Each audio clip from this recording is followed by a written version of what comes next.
काली चींटी ने रानी चींटी के सामने शक्कर का एक टुकड़ा रखा। रानी चींटी शक्कर के टुकड़े को पास में खींचा और सिर्फ एक बाइट ली।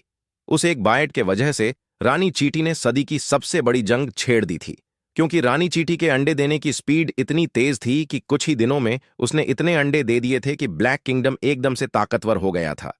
लेकिन उन पर एक लाल चींटी की जासूस नजर रख रही थी। ये नजारा देख वो तुरंत अपने कॉलोनी निकल गई और अपनी रानी चींटी को सारी बातें बता दी। काली चींटियों के बारे में सुनते ही रानी चींटी ने बिना वक्त बर्बाद किए उसने तुरंत अपनी सेना तैयार की एक भयंकर युद्ध के लिए। दूसरी तरफ काली चींटियों को आ रहे खतरे के बारे में जरा से भी अंदाजा नहीं था। एक जोरदार गरजने की आवाज से सभी चींटियां बाहर निकल गई।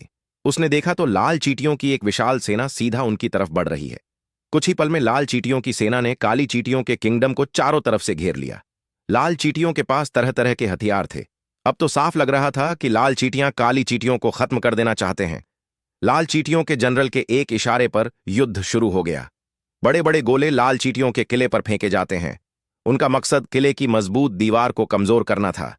फिर उन्होंने किले की तरफ तीरों से हमला करना शुरू किया।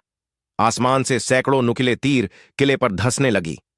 काली चींटियों का सब्र टूट चुका था। तभी काली चींटियों के मार्शल ने काउंटर अटैक का हुक्म दिया। उन्होंने कॉटन स्वेब्स का एक बड़ा डिब्बा उठाया। फिर उन्होंने एक और चीज बाहर निकाला, अफेयर वेसन टैबलेट, मतलब फीस वाली गोलियां। नीचे गिरते ही कुछ लाल चींटियां कुचली गईं। पर कुछ भी हो, लाल चींटियां हार मानने वालों में से नहीं थीं। उन सब ने एक लोहे की बॉल फेंकी जो किले के आर पार से निकल गई। अब काली चींटियों में डर का माहौल था। अंदर मार्शल ने रानी चींटी से इजाजत मांगी कि अंतिम हथियार इस्तेमाल करने का वक्त आ चुका है। परमिशन मिलते ही एक काली चींटी ने गोदाम में से एक माचिस का डिब्बा निकाला। फिर उन्होंने अपना गुप्त हथियार मिसाइल लॉन्चर, एक विस्फोटक जिससे आधी सेना उड़ सकती थी। अगर लाल चींटियों को पता होता कि उनके पास इतना खतरनाक हथियार है तो शायद हमला करने की हिम्मत ही नहीं करते। लेकिन अब बहुत देर हो चुकी थी। समझाने का वक्त नहीं था।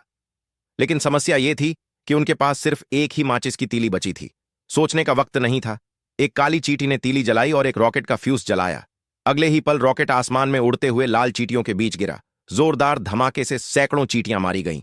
आधी सेना को मरते देख जनरल और गुस्से में आ गया। उसने अपने सैनिकों को और जोश से हमला करने का ऑर्डर दिया।